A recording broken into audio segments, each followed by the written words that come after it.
Welcome friends. SRP IAS அகாடமிக்காக நான் ராஜசேகரன். இந்த பதிவில் நம்ம என்ன பார்க்க போகிறோம் அப்படின்னு பார்த்தீங்கன்னா, TNPSC group 4, group 2, 2A prelims இது 2க்கும் வந்து புது சிலபஸ் சேஞ்ச் பண்ணியிருக்காங்க. சரிங்களா? புது சிலபஸ் சேஞ்ச் பண்ணியிருக்காங்கன்னா ரொம்ப பெரிய சேஞ்செலாம் இல்லை. ஆனால் என்ன, தமிழை பொறுத்த வரைக்கும் மிகப்பெரிய சேஞ்சுன்னே சொல்லலாம். கிட்டத்தட்ட 80% ஆஃப் சிலபஸை வந்து தூக்கியிருக்காங்க. ஒரு 20% to 30% தான் பழைய தமிழ் சிலபஸ்க்கும் இப்போ இருக்க சிலபஸ்க்கும் கண்டென்ட் இருக்குது. சரிங்களா? என்னன்னு பார்த்தீங்கன்னா, முன்னாடி இலக்கணம்னு சொல்லி கொடுத்துருப்பாங்க. அந்த இலக்கணத்திலேயே வந்து 35 கொஷின் கேட்பாங்க. ஆனால் மீதி இலக்கியத்தில் ஒரு 30 கொஷினும், தமிழ் அறிஞர்கள் அந்த தொண்டுகளில் ஒரு 30 கொஷினும் கேட்பாங்க. ஆனால் இப்போ வந்து இலக்கணத்தையே 6 டாப்பிக்காக நமக்கு கொடுத்துருக்காங்க. இலக்கணம், சொல்லதிகாரம், எழுதும் திறன், கலைச்சொற்கள், வாசித்தல் மற்றும் புரிந்து கொள்ளுதல், மொழிபெயர்ப்பு. சரிங்களா? இதெல்லாமே வந்து பார்த்திங்கன்னா ஒரு 85 கொஸ்டினுக்கு இலக்கணத்திலிருந்து மட்டுமே கேட்டிருக்காங்க. அதாவது தமிழ் எலிஜிபிலிட்டி டெஸ்ட்டுன்னு ஒன்று மற்ற எக்ஸாம்ஸ்க்கு எல்லாத்துக்கும் நடத்துவாங்க. அந்த தமிழ் எலிஜிபிலிட்டி டெஸ்ட்டில் இருக்க 37 டாப்பிக்கு, அந்த 37 டாப்பிக்கே தான் இங்கே சுற்றி இப்படி திருப்பி கொடுத்துருக்காங்க. மற்றபடி பார்த்திங்கன்னா தமிழ் அலகு 7. சரிங்களா? தமிழ் அறிஞர்கள், தமிழ் தொண்டு, இலக்கியம், இதை வந்து ஒரு 15 மார்க்கு கொடுத்துருக்காங்க. சரி, இதில் என்ன பிரச்சனை, இது ஈஸி தானே அப்படின்னு நீங்கள் நினைப்பீங்க. ஆனால் முன்னாடி வந்து அவ்வளோ கஷ்டமாக இருந்தாலும் குறைஞ்சபட்சம் ஒரு 10 பேர், 20 பேர், 30 பேர், 50 பேருன்னு சொல்லி தமிழில் அதுலேயே 100 எடுப்பாங்க. இப்போ நம்ம சொல்லவே தேவையில்லை.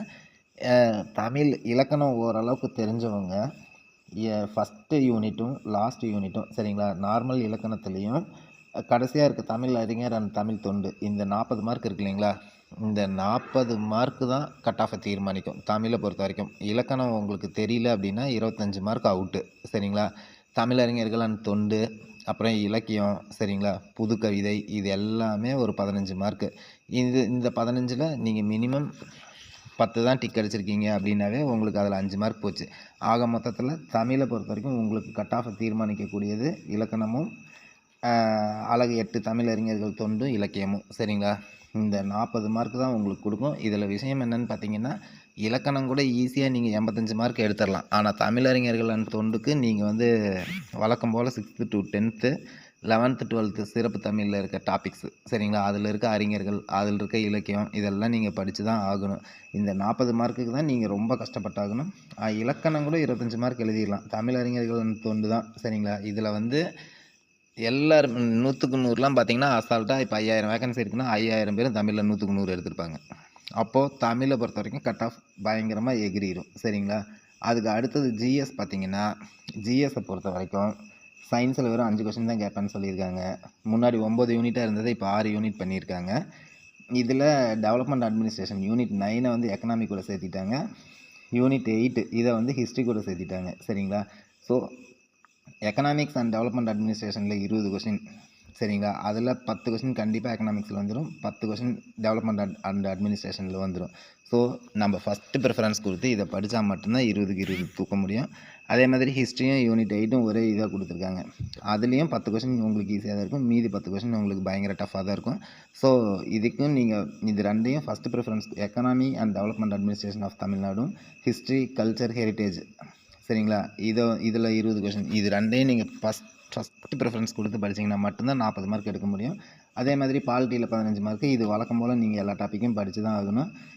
அடுத்து history, culture of India, INM, சரிங்களா, அதில் ஒரு 10 கொஸ்டின், அதையும் நீங்கள் ஃபஸ்ட்டு ப்ரிஃபரன்ஸ் கொடுக்கணும். சரிங்களா? இது எல்லாத்த விட முக்கியமான விஷயம், ஜிஎஸை பொறுத்த வரைக்கும் உங்களுக்கு கட் ஆஃபை தீர்மானிக்கிறது என்ன அப்படின்னு பார்த்தீங்கன்னா, சயின்ஸு, ஜாகிரஃபி, இந்த ரெண்டுலேயும் 10 மார்க் இருக்குது. சரிங்களா? 75 மார்க்கில் 10 மார்க்கு சயின்ஸு, ஜாகிரஃபி. இதுக்கு நீங்கள் 6th-லேருந்து 10th வரைக்கும் சயின்ஸையும், 6th-லேருந்து 10th வரைக்கும் ஜாகிரஃபியும் நீங்கள் படிக்கணும். கூட பக்கத்துலேயே கரண்ட் அஃபேர்னு சயின்ஸுக்கும் கொடுத்துருக்கான், ஜாகிரஃபிக்கும் கொடுத்துருக்கான், பாலிட்டிக்கும் கொடுத்துருக்கான், எக்கனாமிக்ஸுக்கும் கொடுத்துருக்கான். சரிங்களா? பாலிட்டி, எக்கனாமிக்ஸ் கூட ஓகே விடுங்க. ஆனால் உங்களோட கட் ஆஃபை தீர்மானிக்கக்கூடிய 4 டாப்பிக்கு என்னென்னு பார்த்தீங்கன்னா, சயின்ஸ் 5 மார்க்கு, ஜாகிரஃபி 5 மார்க்கு, தமிழில் இலக்கணம் 25 மார்க்கு, தமிழ் அறிஞர்கள் அண்ட் தொண்டும் அதில் 15 மார்க்கு. சரிங்களா? தயவு செஞ்சு சொல்கிறேன், இந்த 15 மார்க் விட்டுட்டு மீதி 55 மார்க் நம்ம அசால்ட்டுன்னு நீங்கள் நினச்சிங்கன்னா இனி வரக்கூடிய எக்ஸாமில் 140+ வேலை கிடைக்கிறதுக்கு வாய்ப்பே கிடையாது. 160+ தான் இருக்கும். ஏன்னா தமிழில் 5000 வேகன்சி வந்ததுன்னா 5000 பேரும் தமிழில் 100க்கு 100 எடுத்திருப்பான். சரிங்களா? அப்போது எல்லாத்தையும் நீங்கள் படித்து தான் ஆகணும். பழைய சிலபஸ் ஃபார்மெட்டில் நீங்கள் படித்தீங்கன்னா மட்டும்தான் இந்த சிலபஸுக்கும் நீங்கள் கிளியர் பண்ண முடியும். அப்பாடா நம்ம தப்பிச்சிட்டோம், இலக்கணத்திலே 85 மார்க் வந்துடும், மீதி 15 மார்க் போனால் தொலையுதுன்னு நினச்சிங்கன்னா, உங்களோட கட் ஆஃபை தீர்மானிக்கக்கூடியது என்னவா இருக்கும் அப்படின்னு பார்த்தீங்கன்னா, இந்த 4 யூனிட் தான் இருக்கும். ஸோ இதை அட்லீஸ்ட் லாஸ்ட் ப்ரிஃபராவது பண்ணி இது எல்லாத்தையும் படிச்சிருங்க. Okay friends, by.